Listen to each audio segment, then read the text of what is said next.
Bom, pessoal, nessa aula eu vou apresentar para vocês um caso, né, onde eu ministrei essa aula no Congresso Latino-Americano de Anestesiologia eh, no ano passado, tá? Vou falar um pouquinho sobre heparina, sobre TCA, TTPA, anti-10A, e eu mostro no final um caso clínico de manejo de sangramento guiado pelo ROTEM, tá? Inclusive no paciente em ECMO. Então, vamos lá.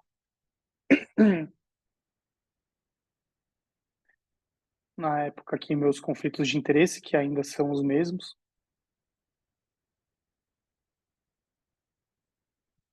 Deixa eu só arrumar aqui, vamos lá. Bom, e de novo, né, a apresentação aqui está em inglês porque era um congresso internacional, peço desculpas por isso, mas eu vou falando aqui em português para vocês. Um pouquinho dos resumos, a gente vai falar de hemostasia, heparina, TCA, TTPA, anti-10A, testes viscoelásticos e eu vou mostrar o caso para vocês. Sobre a heparina, alguma coisa bem interessante é que ela foi descoberta em 1916 por J. MacLean, e o seu uso clínico ele foi iniciado lá pela década de 30, extraído basicamente de tecidos de porcos e de bovinos, tá? E aqui eu trouxe para vocês aqui primeira publicação na Johns Hopkins, tá? E esse aqui é o J. MacLean, para quem tiver interesse em ler, essa referência aqui ela é bem bacana, tá? Sobre a estrutura das heparinas, o que difere uma das outras? Então, quando a gente fala de heparina não fracionada, a heparina não fracionada, ela tem aproximadamente 15 mil Daltons. E o que significa esses 15 mil Daltons? São a quantidade de sacarídeos que ela tem.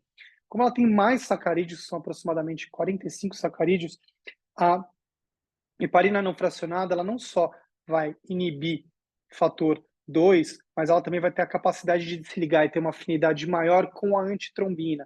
Essa ligação da heparina com a antitrombina que promove a inibição do fator 2, a inibição da trombina. Então, a heparina não fracionada ela é um potente inibidor da trombina e também, obviamente, do fator 10, tá? Quando a gente compara com a heparina de baixo peso molecular, a gente pode notar que ela tem uma quantidade de sacarídeos menor. Consequentemente, seu peso é menor. O peso da heparina de baixo peso molecular é em torno de 3 a 5 mil Daltons.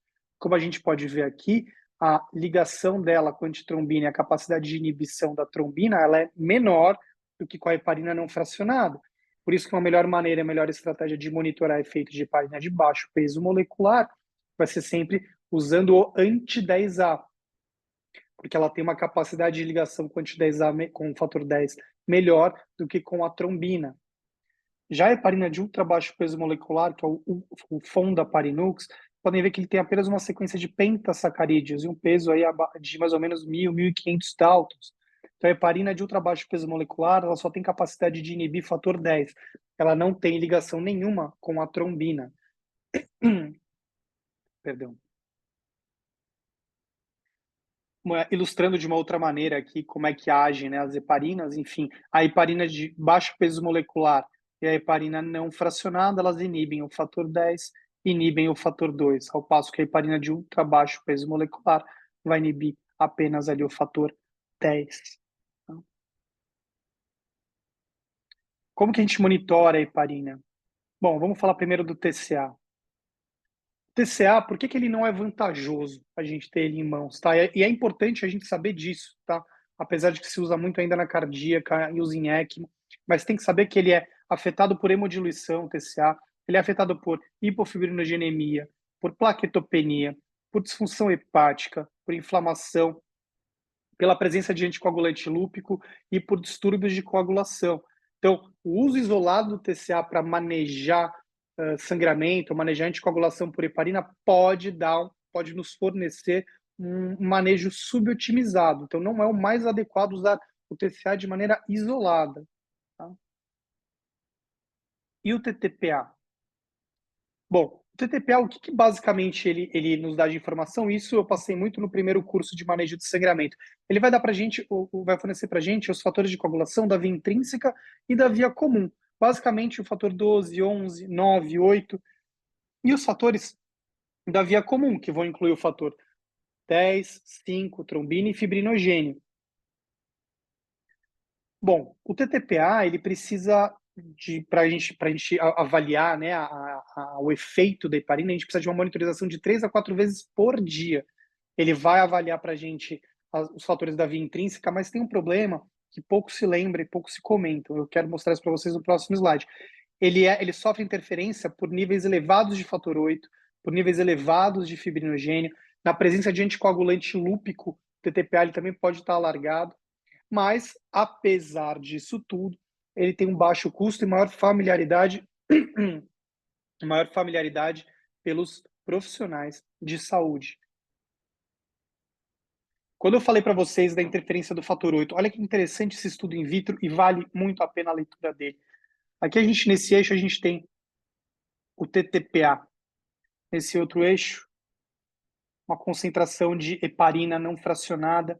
E aqui na bola, no X, no triângulo e na bola escura, a gente tem diferentes concentrações de fator 8.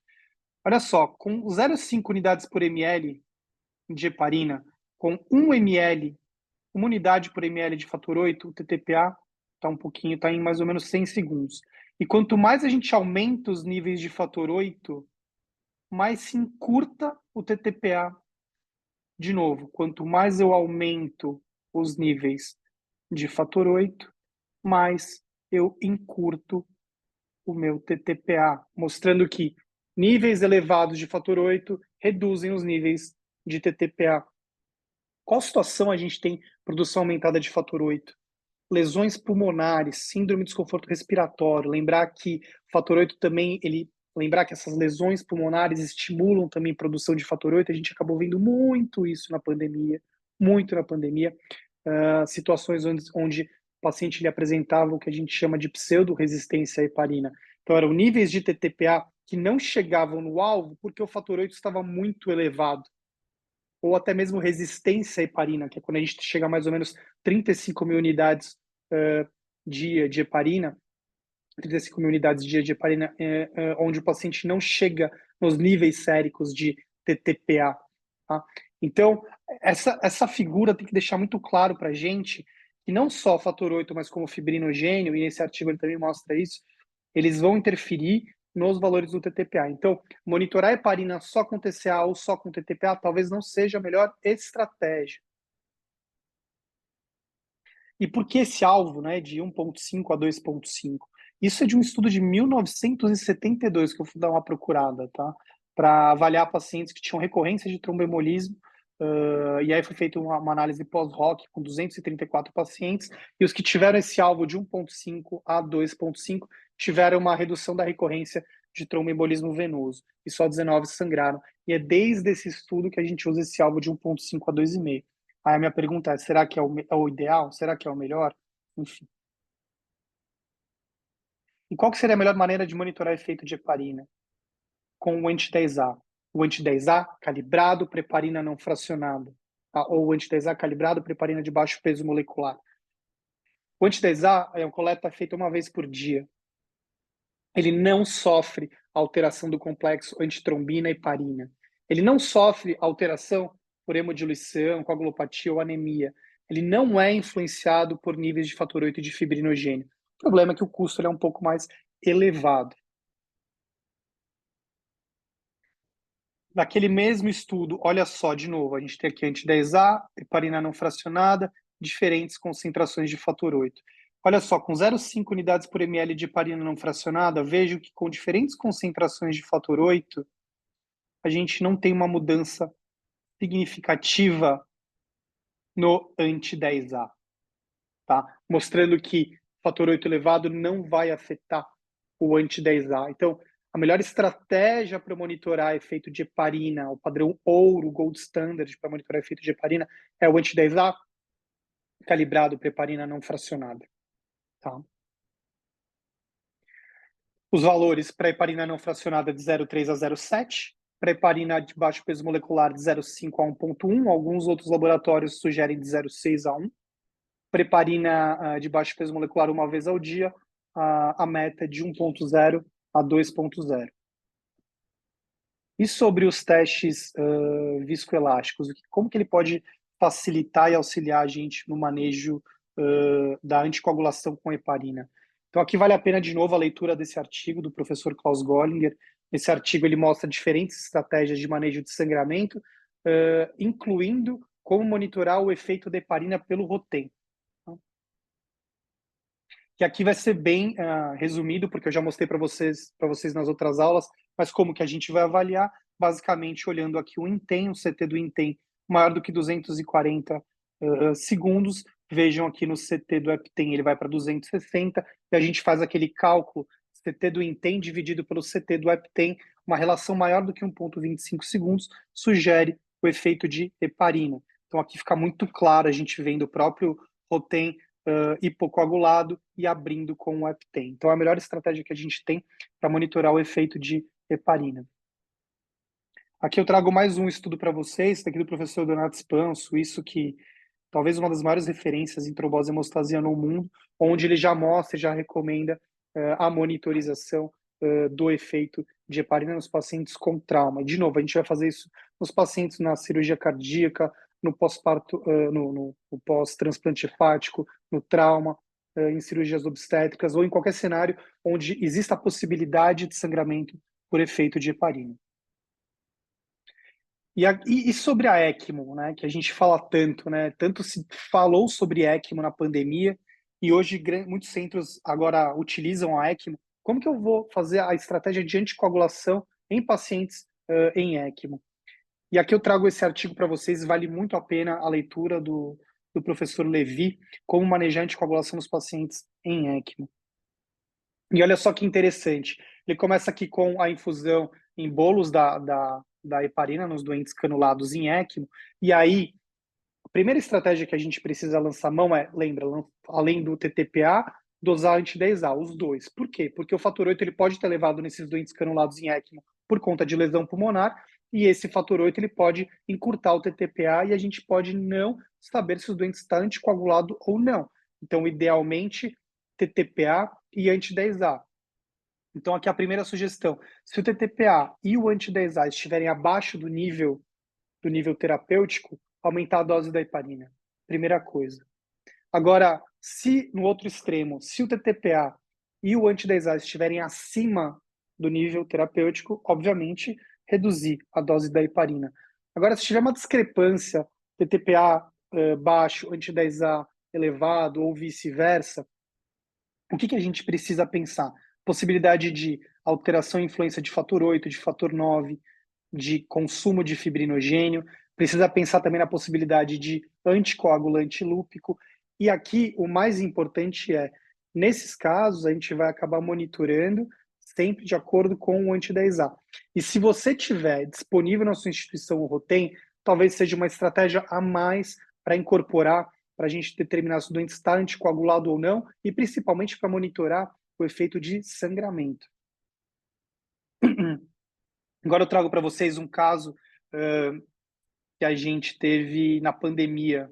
Agora eu não me lembro se foi em 2020 ou 21, enfim. Mas é um paciente do sexo masculino de 57 anos, hipertenso e com talassemia de base. Entrou lá com sintomas gripais, matomo com aquele infiltrado clássico bilateral que a gente viu muito na pandemia, SARS-CoV positivo. Logo na chegada da UTI, ele já ganhou um catéter nasal de alto fluxo, não aguentou, depois de 24 horas, precisou ser entubado. Abriu com aquele pneumo mediastino, ganhou um dreno torácico, coronamos o paciente, prona ineficaz, ECMO venovenosa. E aí ele ganhou depois um dreno, né, enfim, o dreno torácico e o dreno mediastinal, e a gente iniciou a anticoagulação por conta da ECMO, 1.000 unidades por hora. E aqui, vejam, a gente já começou a monitorar o doente. A gente sempre monitora ali anti-10A, fibrinogênio, TTPA, plaqueta e INR. Então, esse doente tinha um anti-10A de 0,6, ou seja, ele estava na meta, né? Lembra, o anti-10A ali a gente usa de 0,3 a 0,7. Um fibrinogênio de 264, que deixava a gente seguro quanto à anticoagulação. Uma plaqueta de 240 mil, um INR de 1,0 e um RTTPA de 1,7. Na época ali a gente queria manter um RTTPA entre 1,5 a 2, a depender dos casos, se tinha mais deposição de fibrina, chegava um pouquinho mais em 2,5. Só que aí, olha só o que aconteceu, começa a cena de horror e a catástrofe começa a aparecer no meio do plantão. Então começou a sangrar para tudo quanto era lado local da drenagem torácica e a mediastinal. E aí a gente rodou um Rotem. Tá? Primeiro Rotem, o que chamou a atenção? Um CT do Extend de 71 segundos, normal, um MCF de 54 milímetros, normal, lise máxima de 0%, normal, com FibTen de 22 milímetros, ou seja, via extrínseca normal, sempre fibrinólise, fibrinogênio normal. Quando a gente rodou o Intem, um CT de 278 segundos, aumentado, e um CT do EpiTen de 200 segundos. Aí a gente fez o cálculo para a gente ver se tinha efeito de heparina ou não. CT do Intem dividido pelo CT do EpiTen, nesse caso, foi 1,39 segundos. Lembrar que quando maior do que 1,25 segundos, sugere efeito de heparina, então a gente estava considerando, nesse caso, que o sangramento aqui era induzido pela anticoagulação pela heparina.